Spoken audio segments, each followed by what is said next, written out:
তো যারা ওনাকে ইন্টারভিউ করছেন আমাদের কাছে আমরা অবশ্যই মনে করি যে এই কনটেক্সটটা যেন কেউ ভুলে না যান।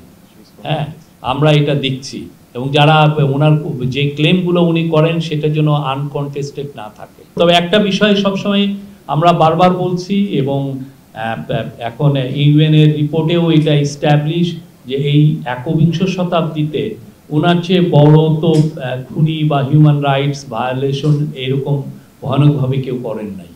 এটা আমরা বারবার বলছি এবং এটা ইউএনের যে রিপোর্ট সেটাকে সেই রিপোর্টে স্পষ্টভাবে এসছে।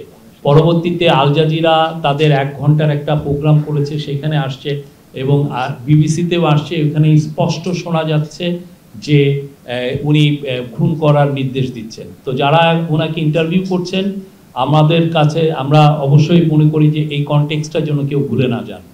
হ্যাঁ, আমরা এটা দেখছি এবং যারা ওনার যে ক্লেমগুলো উনি করেন সেটা যেন আনকনটেস্টেড না থাকে।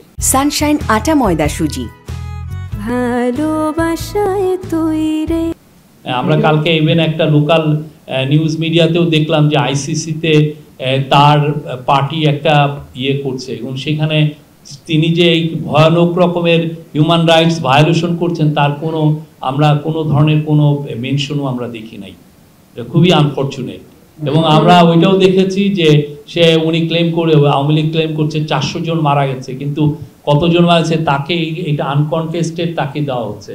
এবং কারা এটা করেছে তার যে আইসিসিতে দিয়েছে যে ডাউটি স্ট্রিট, এখন তারা আমাদের টাকা চুরি করছে, আমাদের টাকা চুরি করে নিয়ে যায় পুরো ইউকের সবচাইতে দামি ল ফার্মকে হায়ার করে এই ধরনের কাজ তারা করছে, এখন কমপ্লেন ফাইল করা করছে। এবং এইটাকে আবার আমাদের কেউ দেখছি যে আমাদের চুরি করা টাকায় যে কাজটা করেছে সেটাকে আবার প্রমোট করছেন কেউ।